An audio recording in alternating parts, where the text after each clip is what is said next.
এসে গেছি।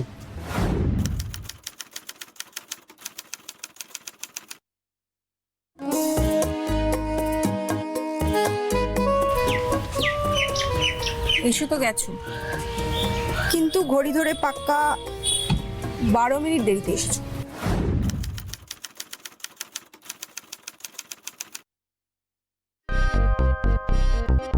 আর এখানে দাঁড়িয়ে সময়ের চুলচেরা হিসেব করলে আমাদের অফিস যেতে যেতে কিন্তু পাক্কা 12টা বেজে যাবে।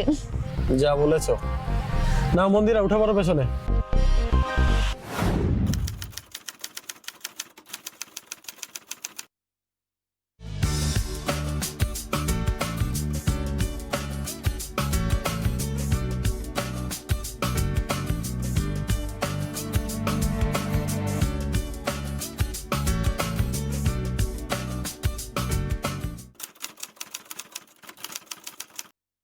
নমস্কার, ক্রাইম ডায়েরিতে আপনাদের সকলকে স্বাগত জানাই। আজ আপনাদের দেখাবো আমাদের এই সমাজের বুকে ঘটে যাওয়া এমন এক সত্য ঘটনার জীবন্ত চিত্ররূপ, যা দেখে আপনারা শিউরে উঠবেন, আঁতকে উঠবেন। আর আমাদের মতো আপনারাও মনে মনে ভাববেন আর বলবেন যে মানুষ নিজের স্বার্থ সিদ্ধির জন্য এতটা নিচে নামতে পারে। কি সেই ঘটনা খুব জানতে ইচ্ছে করছে তো? তাহলে জানতে হলে আসুন দেখে নিই ক্রাইম ডায়েরির আজকের এই রোমহর্ষক পর্ব। দূর বাবা, কিছুতেই ওয়াইফাইটা কানেক্ট হচ্ছে না, ভাল লাগে না।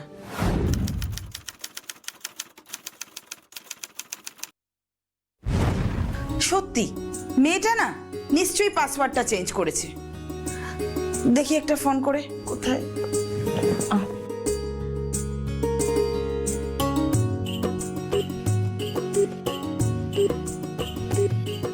The number you are trying to call is currently not reachable.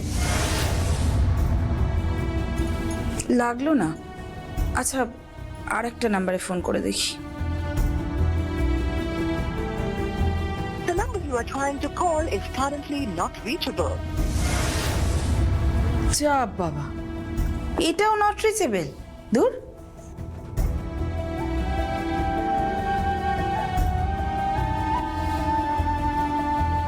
The subscriber is currently switched off.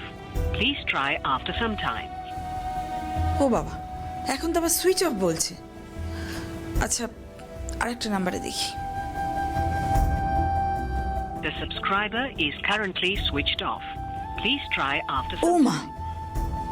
এটাতেও সুইচ অফ।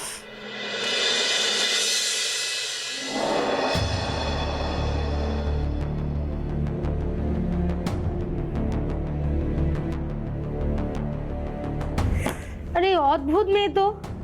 আজকে বিকেল 4টে থেকে ক্লায়েন্ট মিটিং রয়েছে, আর এদিকে ফাইলটা যে কোথায় রেখে দিয়েছে সেটা একমাত্র ওই জানে। বলছি ম্যাডাম, আমি একবার খুঁজে দেখবো? আমি খুঁজে পাচ্ছি না।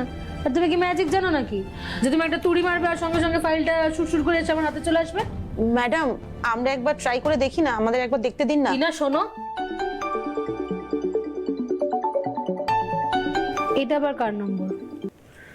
হ্যালো,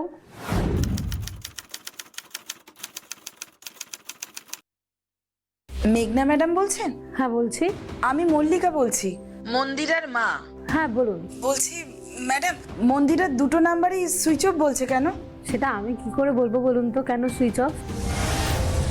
না আসলে মন্দিরার সঙ্গে আমার একটু দরকার ছিল, ওকে যদি একবার বলে দেন যে আমাকে যেন একটু ফোন করে। ওকে আমি কি করে বলবো বলুন তো, ও তো আজকে অফিসেই আসেনি। সে কি, মন্দিরা আজ অফিসে যায়নি? না। কিন্তু ও যে সকালে।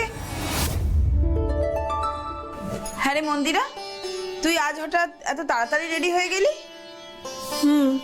ও কি মানে হ্যাঁ, আজকে একটু তাড়াতাড়ি রেডি হয়ে গেছি। কিন্তু কেন? কি কেন? আরে বাবা, তোকে কি আজকে তাড়াতাড়ি অফিস পৌঁছতে হবে? না, তাহলে? আসলে মা আজকে অফিস যাওয়ার আগে আমাকে একটা জরুরি কাজ মেটাতে হবে। কি জরুরি কাজ? উফ মা, তুমি সব সময় সব বিষয় কেন এত প্রশ্ন করো বলো তো? বাহ, আমি মা আর মেয়ে তাড়াতাড়ি অফিস যাচ্ছে কেন সেটুকু জানার অধিকার আমার নেই? বাবা, অধিকার? সকাল সকাল এমন একটা শব্দ বললে যে এই শব্দটার দাম ওই অচল হয়ে যাওয়া চারনার থেকেও কম। এই শোন, হেয়ালি করিস না তো। কেন তাড়াতাড়ি বেরোচ্ছিস সেই কথাটা বল। ওই যে বললাম, আজকে অফিস যাওয়ার আগে আমাকে একটা জরুরি কাজ মেটাতে হবে। বুঝেছি, কারণটা বলবি না তাই তো? ঠিক আছে, আমিও আর জিজ্ঞেস করব না, কিন্তু এতটুকু তো বল যে তুই আজকে অনলাইনে গাড়ি বুক করে অফিস যাবি কিনা? না গো মা, আজকে গাড়ি আসবে। গাড়ি? কার গাড়ি? কিসের গাড়ি? রাজীবের গাড়ি। আজকে রাজীবের গাড়িতেই যাব। কিন্তু তুই তো অন্যদিন রাজীবের গাড়িতে অফিস যাস না। যাই না, কিন্তু আজকে যাব। কারণ ওই যে বললাম, একটা জরুরি কাজ মেটাতে হবে।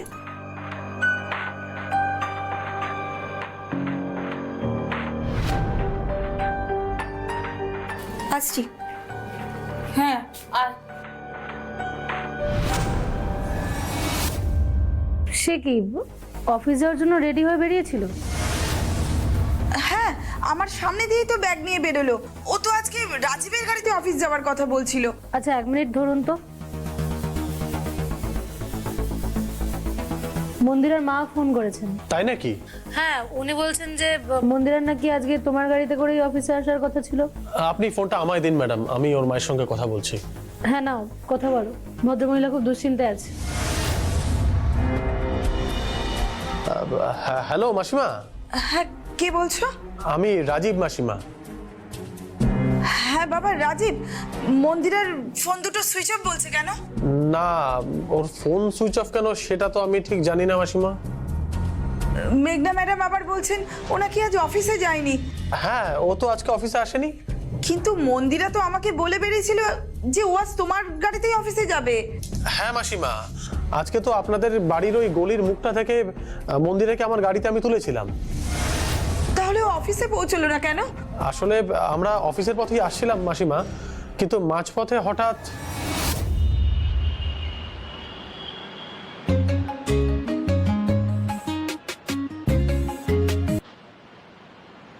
হ্যালো, হ্যাঁ এই তো অফিস যাচ্ছি। এখন না না, এখন কিভাবে পসিবল? ও ও, খুব আর্জেন্ট দরকার। আচ্ছা ঠিক আছে, ঠিক আছে। আচ্ছা বাবা, হ্যাঁ বললাম তো। এই রাজীব, বলছি একটু এগিয়ে গিয়ে গাড়িটা সাইড করে দাও না।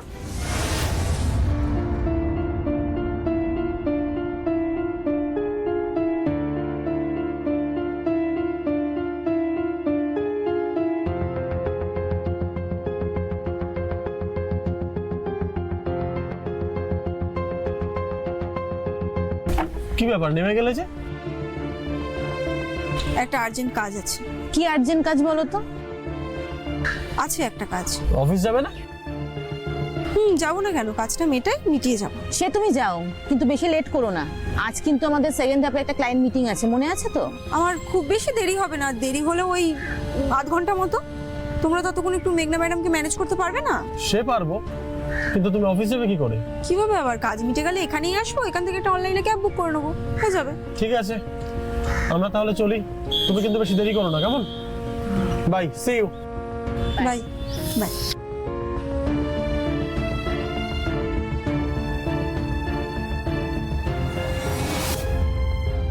সে কি, মন্দিরা মাঝ রাস্তায় নেমে গিয়েছিল? হ্যাঁ মাসিমা। কোথায় নেমেছিল মন্দিরা?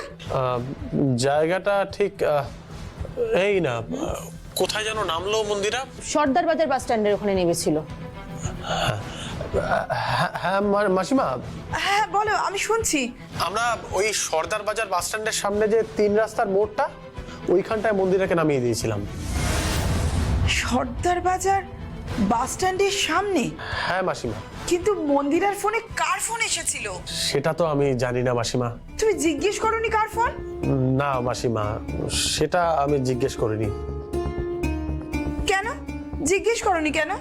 আমি ভাবলাম ওর কোনো পার্সোনাল কল হবে, তাই আমি আর ইচ্ছে করেই ওকে জিজ্ঞেস করিনি। তবে তবে তবে ও বারবার বলছিল ওর কি একটা জরুরি কাজ আছে, সেটা সেরেই ও নাকি একটা অনলাইনে ক্যাব বুক করে অফিসে পৌঁছে যাবে। কি পার্সোনাল কাজ সেটাও নিশ্চয়ই তুমি জিজ্ঞেস করোনি? না মাসিমা। আচ্ছা ঠিক আছে, ও দেরি করে হলেও যদি আজ অফিসে আসে বা তোমার সাথে যদি ফোনে কথা হয়, তাহলে বলো আমাকে যেন একটা ফোন করে। আমি কিন্তু খুব দুশ্চিন্তায় আছি বাবা। আপনি এত দুশ্চিন্তা করবেন না মাসিমা, মন্দিরা হয়তো কোনো জরুরি কাজে ফেসে গেছে, ওর সঙ্গে যোগাযোগ হলে আমি ওকে বলে দেবো যাতে ও আপনাকে ফোন করে। কেমন? রাখছি মাসিমা। আচ্ছা।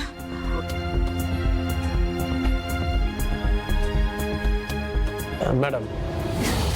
সাল 2023, একদিন সকালবেলা হাওড়ার একটা কোম্পানির HR মন্দিরা ব্যানার্জি তার সহকর্মীর গাড়িতে অফিসে যাওয়ার উদ্দেশ্যে বাড়ি থেকে বেরিয়ে সে কিন্তু আর অফিসে পৌঁছয়নি, এমনকি সারা রাত বাড়িতেও ফেরেনি।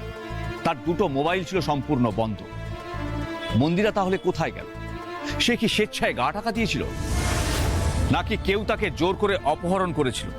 এই সমস্ত প্রশ্নের উত্তর পেতে দেখুন ক্রাইম ডায়েরির আজকের পর্বের পরবর্তী অংশ।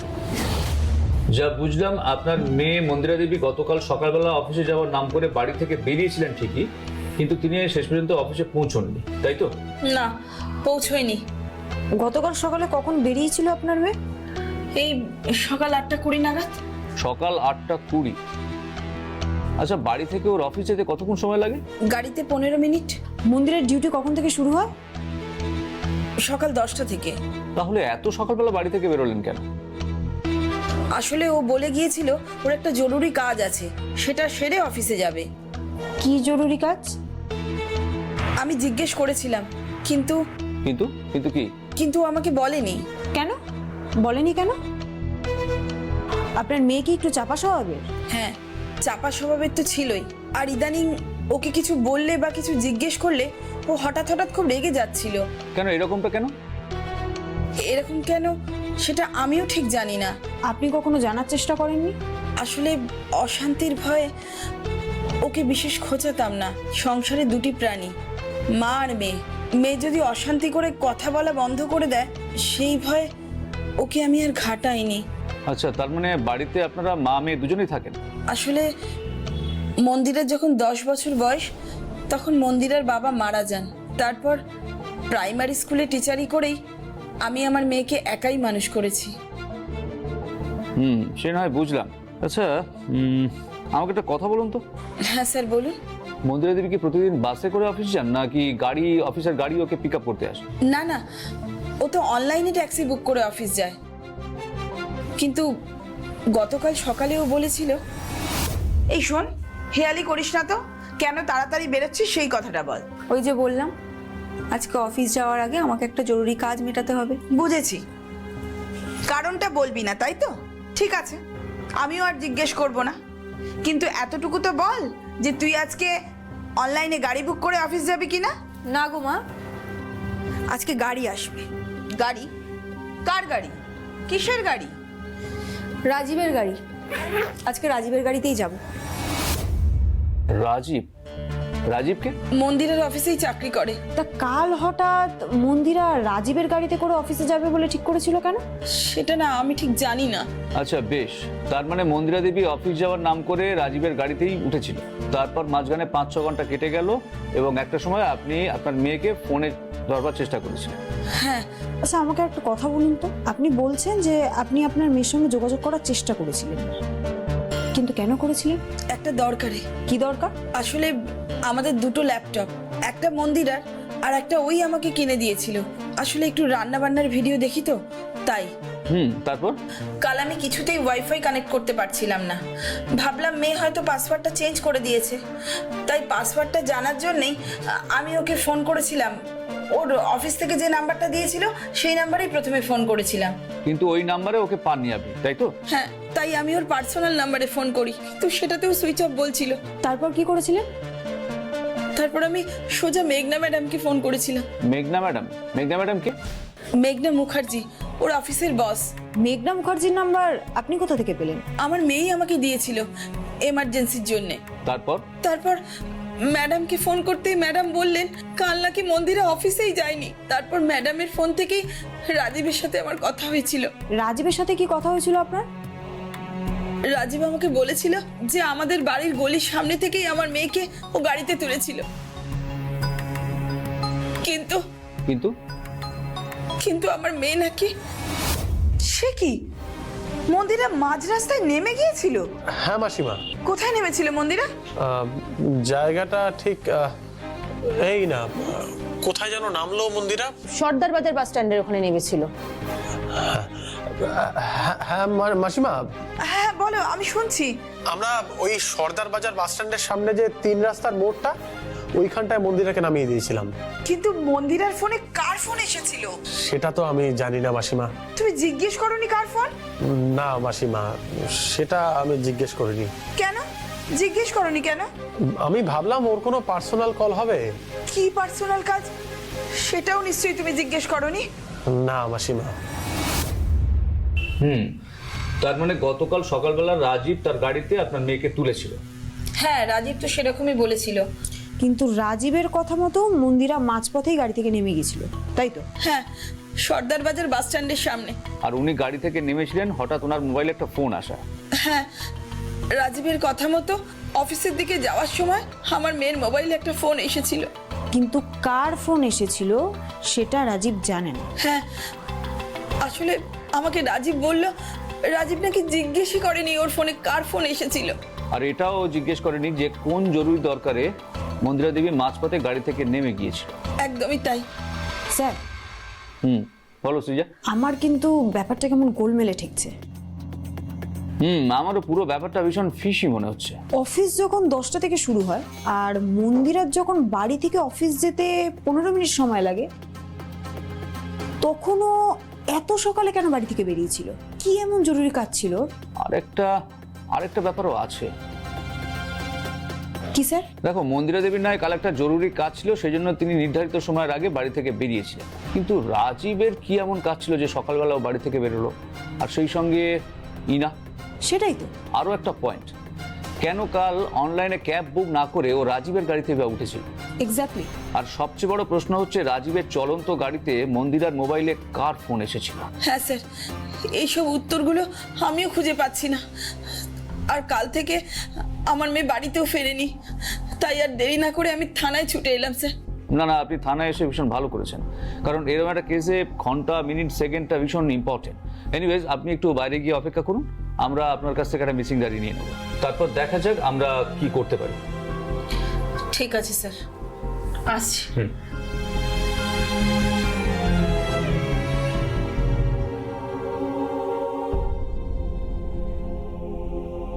সৃজা, বলুন স্যার। মন্দিরা ব্যানার্জির মিসিং কেসে দুটো প্রশ্নের উত্তর পাওয়াটা ভীষণ দরকার। কি কি স্যার?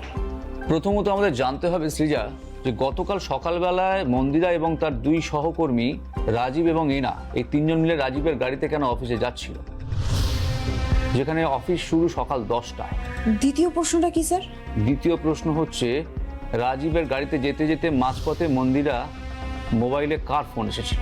স্যার, একটা কথা বলবো? হ্যাঁ বলো। মন্দিরার মায়ের কথা অনুযায়ী মন্দিরা 7 তাড়াতাড়ি বাড়ি থেকে বেরিয়েছিল কোন একটা দরকারি কাজ মেটাবার জন্য। Carry on. কিন্তু মাঝপথে মোবাইলে একটা ফোন পাওয়ার পর ওর আর কি এমন জরুরি কাজ পড়েছিল যে ও আগের দরকারটা ভুলে গেল, এবং সেই দরকারটা না মিটিয়ে মাঝপথে গাড়ি থামিয়ে সর্দার বাজার বাস স্ট্যান্ডের সামনে হঠাৎ করে নেমে পড়েছিল? Very good point. স্যার, ওই জন্যই তো আমার পুরো ব্যাপারটা খুব গোলমেলে ঠেকছে, পুরো ব্যাপারটাই কেমন ঘেটে যাওয়া। একটা কাজ করো তো সৃজা। হ্যাঁ স্যার, বলুন। তুমি মন্দিরা দেবীর মায়ের কাছ থেকে মিসিং ডায়েরিটা নেওয়ার সময় প্রোটোকল অনুযায়ী ওনার কাছ থেকে ওনার মেয়ের একটা ছবি নিয়ে নাও। আর হ্যাঁ শোনো, সেই সঙ্গে ওনার মেয়ের বন্ধ হয়ে যাওয়া 2টো মোবাইল নাম্বারটাও নিন। বুঝে গেছি স্যার।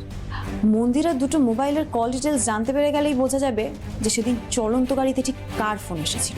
এক্স্যাক্টলি। তারপর আমিও জানতে চাই অত বড় কোম্পানির একজন HR কি করে কপুরের মতো উবে গেল।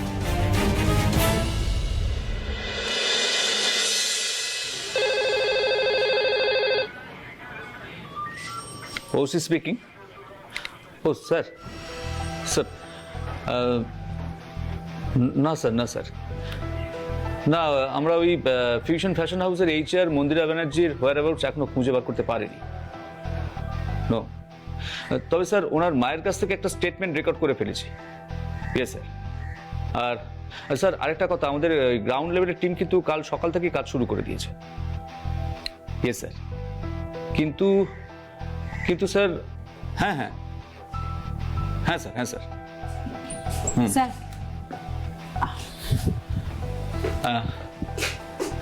না স্যার, আপনি চিন্তা করবেন না, আপনি একদম চিন্তা করবেন না। আমি আপনাকে কথা দিচ্ছি মন্দিরা ব্যানার্জিকে আমি ঠিক খুঁজে বার করবই। Yes sir.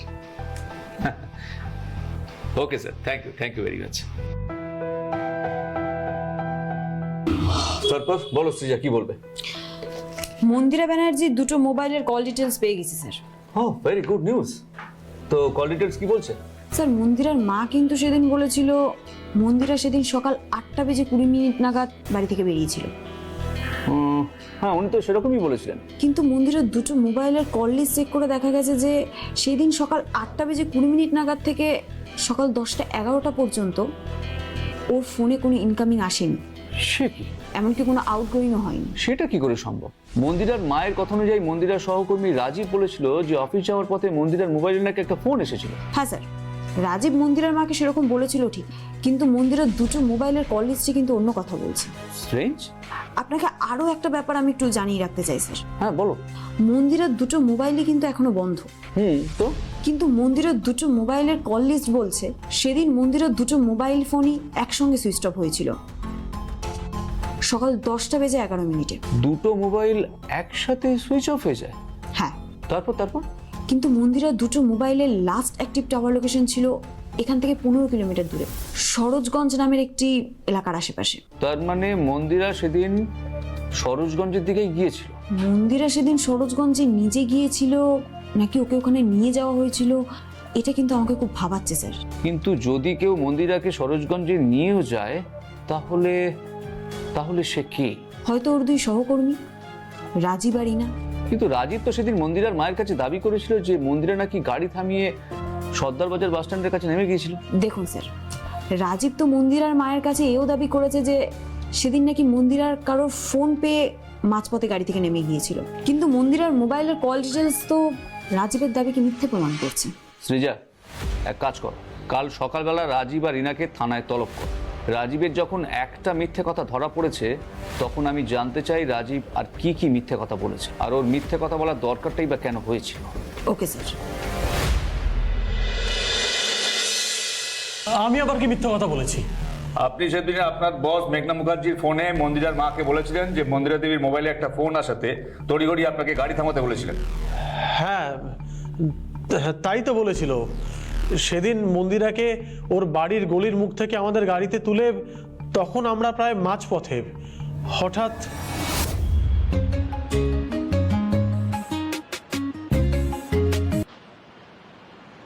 হ্যালো, হ্যাঁ এই তো অফিস যাচ্ছি। এখন না না, এখন কিভাবে পসিবল? ও ও খুব আর্জেন্ট দরকার। আচ্ছা ঠিক আছে ঠিক আছে। আচ্ছা বাবা, হ্যাঁ বললাম তো। এই রাজীব, বলছি একটু এগিয়ে গিয়ে গাড়িটা সাইড করে দাও না। তার মানে আপনার বক্তব্য অনুযায়ী মন্দিরার মোবাইলে সেদিন হঠাৎ করে একটা ফোন আসে, আর সেই ফোনটা আসার পরে আপনাকে তড়িঘড়ি গাড়ি থামাতে বলে, তাই তো? একই কথা কবার বলতে হবে? কিন্তু আমরা যদি বলি সেদিন মন্দিরের দুটো মোবাইলের একটাতেও কোনো ফোন কল আসেনি। কি যাতা বলছেন? যা তা নয়, আমাদের কাছে যথেষ্ট প্রমাণ আছে যে সেদিন মন্দিরের দুটো মোবাইলের একটাতেও কোনো ফোন আসেনি। এমনকি মন্দিরার নিজের মোবাইল থেকেও কাউকে ফোন করেনি। বললেই হলো, আমাদের সামনেই সেদিন কেউ ফোন এসেছিল।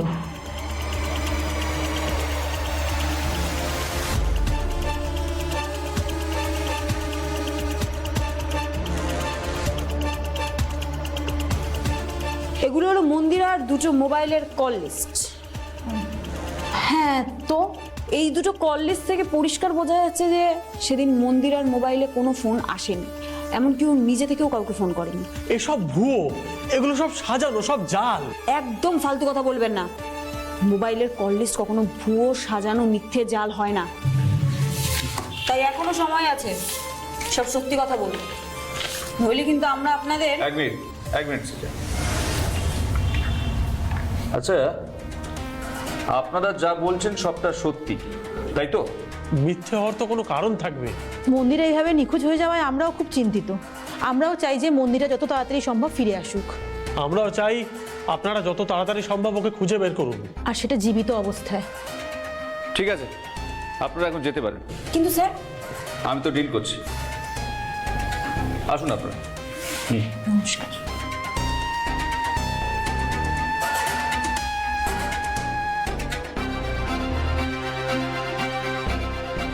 এটা আপনি কি করলেন স্যার? মন্দিরের কল ডিটেল প্রমাণ করে দিচ্ছে যে ওরা মিথ্যেবাদী, তা সত্ত্বেও আপনি ওদের ছেড়ে দিলেন। সৃজা, শুধুমাত্র কল ডিটেলসের উপর ভরসা করে কাউকে আদালতে দোষী সাব্যস্ত করা যায় না। আমি জানি ওরা যা বলছে সবটা বানিয়ে বলছে, রাজীব এনা সবটা মিথ্যা কথা বলছে, কিন্তু ওদের বিরুদ্ধে আমাদের হাতে কোনো স্ট্রং এভিডেন্স বা তথ্য প্রমাণ নেই। আমরা চাইলেই তো ওদের থার্ড ডিগ্রি দিতে পারতাম, ওদের পেট থেকে কথা বার করতে পারতাম। আমি চাইলে সবটাই করতে পারতাম, কিন্তু তাতে কোনো লাভ হতো না। কেন? তুমি ভুলে যেও না যে পুলিশ কাস্টাডিতে নেওয়া কনফেশন বা স্বীকারোক্তি আদালতে গ্রহণযোগ্য নয়। হ্যাঁ, তা ঠিক। আমাদের দরকার স্ট্রং এভিডেন্স, অকাট্য প্রমাণ। তাই আজই তোমাকে রেডি হয়ে ফিল্ডে নামতে হবে। কি করতে হবে স্যার? আপনি শুধু অর্ডার করুন। তুমি একটা টিম বানিয়ে আজ থেকে ফিল্ডে নেমে পড়ো। তারপর মন্দিরার বাড়ি থেকে সর্দার বাজার বাস স্ট্যান্ড পর্যন্ত যেখানে যত সিসিটিভি ফুটেজ আছে সব কটা কালেক্ট করো। এমনকি সর্দার বাজার বাস স্ট্যান্ডে গিয়ে ওখানকার সমস্ত লোকজনদের সঙ্গে কথা বলো। ওকে স্যার, আমি আজকে থেকেই অপারেশন শুরু করে দিচ্ছি। হ্যাঁ, শুরু করে দাও। আমার মন বলছে একটা না একটা ক্লু ঠিক আমরা হাতের মধ্যে পাবো।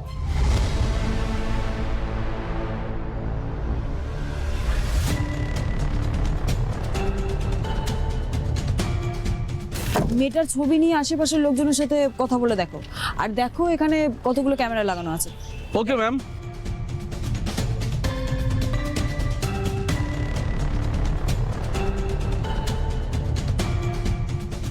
হ্যাঁ হোসেন, একটু দোকানে দাঁড়া তো ভাই। ম্যাডাম সালাম। হ্যাঁ বলুন।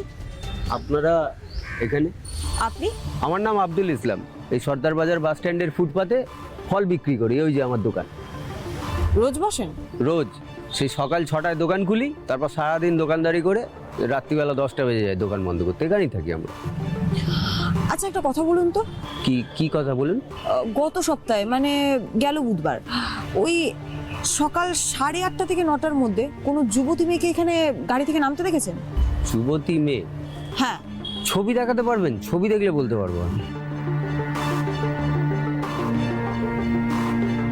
দেখুন তো ছবিটা, ভালো করে দেখুন, চিনতে পারছেন কিনা।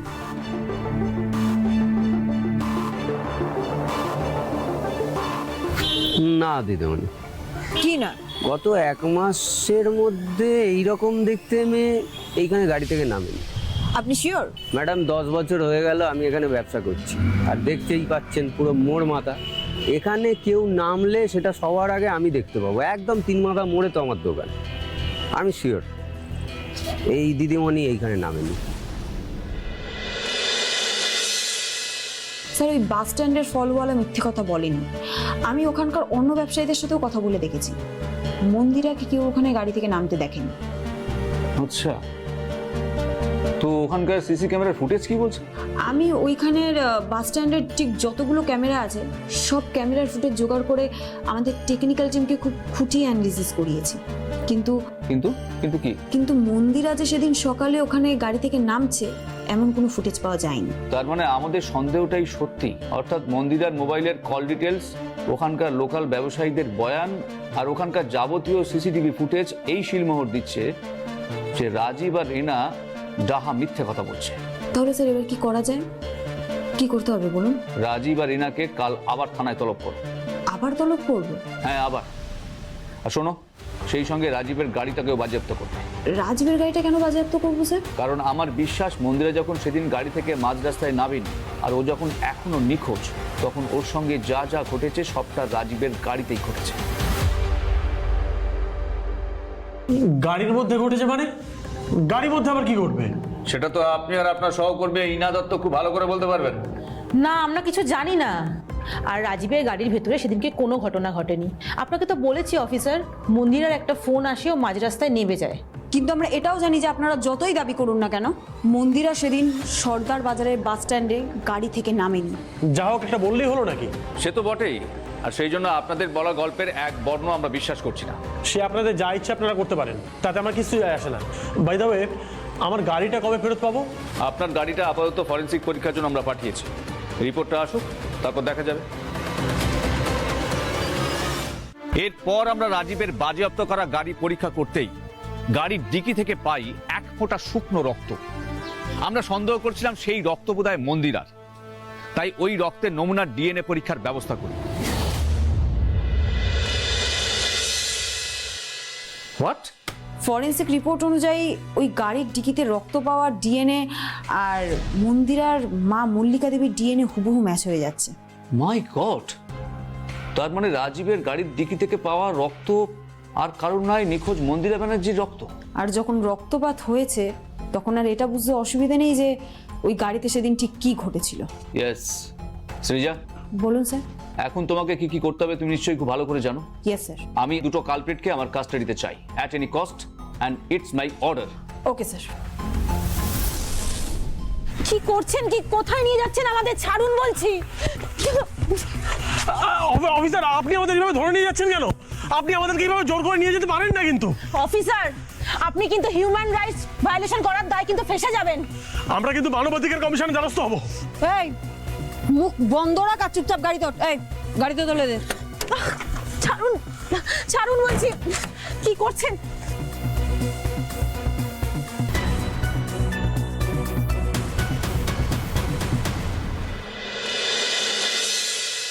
তোকে শেষ সুযোগ দিচ্ছি রাজীব, সেদিন গাড়ির মধ্যে কি কি হয়েছিল আমাকে বল।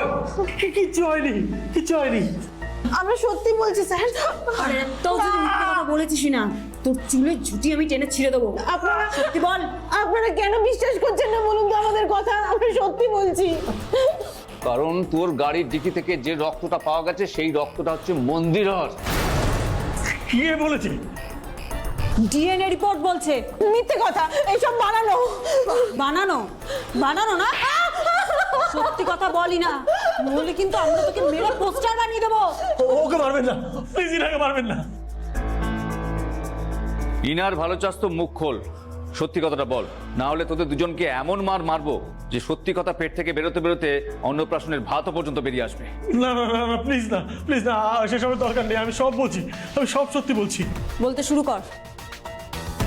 আসলে আমি আর মন্দিরা 3 বছর আগে একসঙ্গে চাকরিতে ঢুকেছিলাম। তারপর ও ছিল কোম্পানির এইচআর আর আমি ছিলাম সেলস ম্যানেজার। একসঙ্গে কাজ করতে করতে আমার আর মন্দিরের মধ্যে একটা ভালোবাসার সম্পর্ক তৈরি হয়। রাজীব, বলো ডার্লিং। বলছি তোমার বাড়িতে আমাদের রিলেশনের ব্যাপারটা জানিয়েছো? না, এখনো জানাইনি, জানাবো। জানাওনি কেন? জানাবো, এত তাড়াহুড়োর কি আছে? আগে কটা দিন একটু ভালো করে প্রেম করে নি। প্রেম করার জন্য তো বাকি জীবনটা পড়েই আছে, বলো। শোনো না রাজীব, বলছি আমরা আগে বিয়েটা সেরে ফেললে হতো না? আরে তোমার এত তাড়াহুড়ো কিসের, আমি তো সেটাই বুঝতে পারছি না।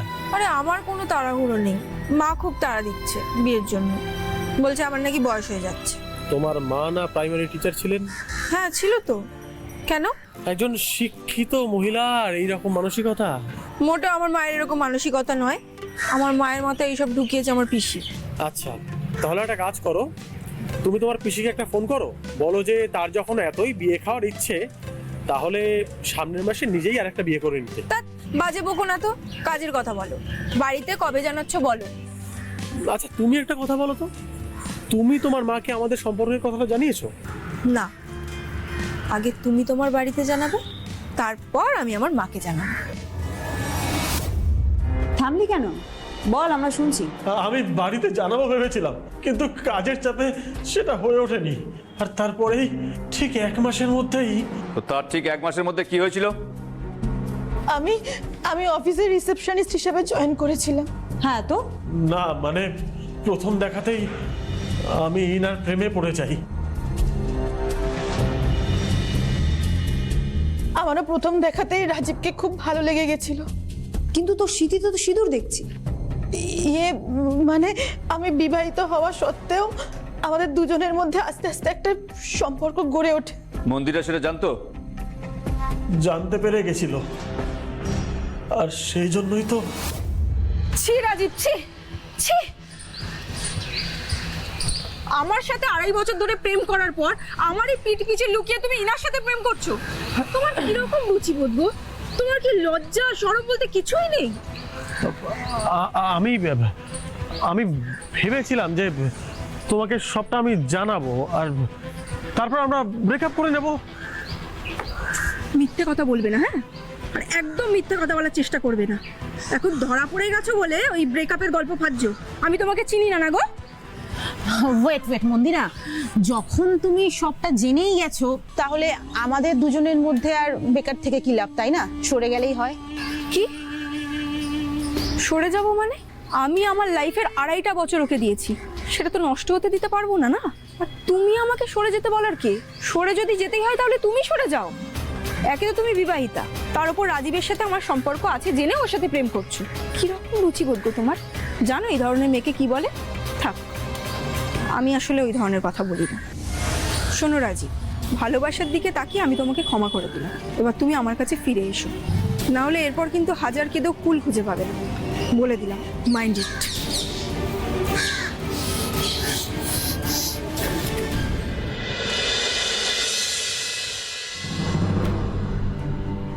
হঠাৎ আমাকে নোটিশ ধরাতে গেলে কেন? আমি তোমাকে ইচ্ছে করে নোটিশটা ধরাইনি। মেঘনা ম্যাডাম অর্ডার দিয়েছেন, আমি জাস্ট ইস্যু করে দিয়েছি নোটিশটা। সত্যিই কি তাই, নাকি নিজের ঝালটা আমার উপর ঝাড়ছো?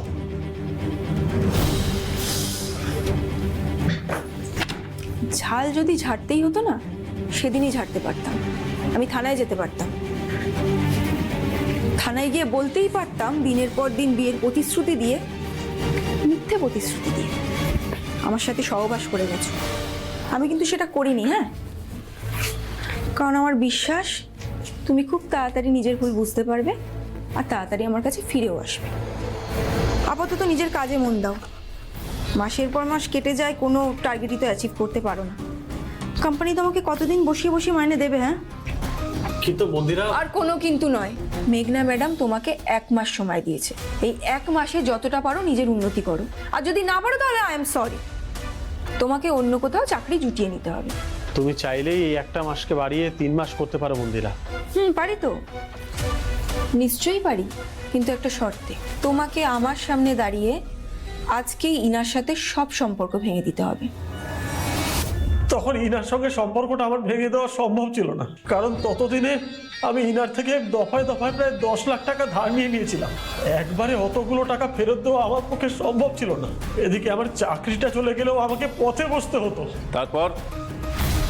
তারপর আমি একদিন এই নিয়ে নেগোসিয়েশনের জন্য ইনাকে মন্দিরার কাছে পাঠাই।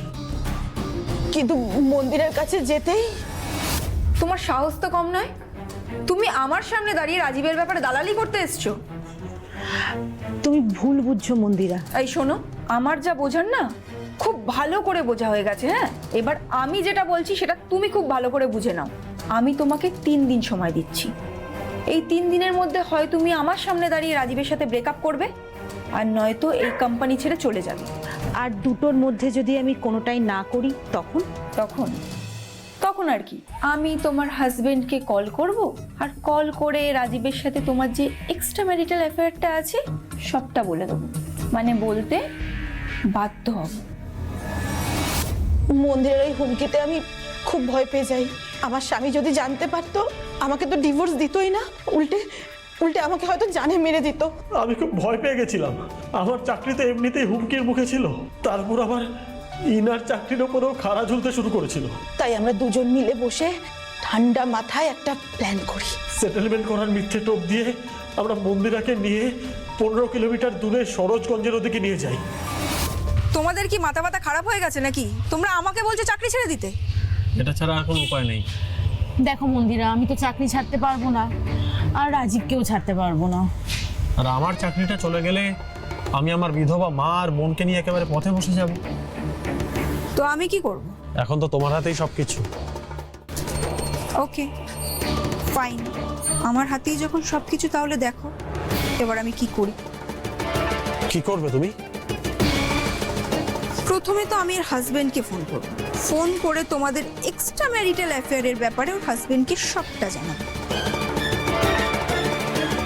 তারপর আমি থানায় যাব, আমাকে বিয়ের প্রতিশ্রুতি দিয়ে দিনের পর দিন ধর্ষণ করার জন্য এফআইআর দায়ের করব। তবে রে তালি,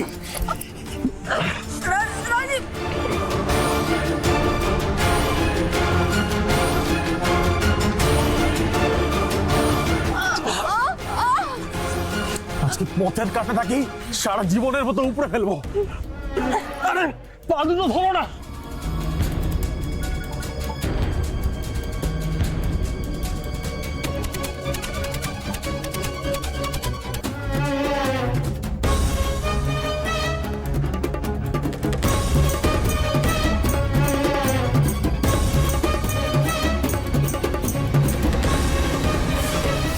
তারপর একটা বড় মাংস কাটার ছুরি দিয়ে আমি আর ইনা মিলে মন্দিরের দেহটাকে বেশ কয়েকটা টুকরো করি। তারপর ওর বডিটা গাড়ির ডিকিতে ভরে সরোজগঞ্জের দিঘির ধারে একটা মাটি খুঁড়ে ওকে পুঁতে দিই। মন্দিরের মোবাইল দুটো সুইচ অফ করে ওর ব্যাগে ঢুকিয়ে ওর কবরেই দিয়ে চলে আসি। তারপর আমরা দুজন সারাদিন অফিস করে সন্ধ্যাবেলা হাইওয়ের ধারে একটা গ্যারেজে আমাদের গাড়িটাকে নিয়ে যাই। সেখানে মোটা টাকা ঘুষ দিয়ে গাড়িটাকে আমরা ধুয়ে নিই। তবুও তোর গাড়ির ডিকিতে এক ফোঁটা রক্ত থেকে গিয়েছে। আসলে একটা কথা আছে না, রাখে হরি তো মারে কে। ঠিক আছে, তোরা যা করার করেছিস, এবার আমরা যা করার করব। All the best. 2023 সালে হাওড়ার বুকে ঘটে যাওয়া এই চাঞ্চল্যকর হত্যা মামলার রায় সম্প্রতি ঘোষিত হয়েছে। মহামান্য বিচারক রাজীব আর ইনাকে দোষী সাব্যস্ত করে দুজনকে আমৃত্যু কারাবাসের সাজা দিয়েছেন। বলাই বাহুল্য, আমরা এই রায়কে সানন্দে স্বাগত জানাই, কারণ দোষীদের কঠোর থেকে কঠোরতম শাস্তি না হলে ঘাড়ের কাছে নিঃশ্বাস ফেলতে থাকা অপরাধীরা কিছুতেই সাবধান হবে না। আর সেই সঙ্গে সাবধান হতে হবে আপনাকেও। সাবধান হোক বাংলা।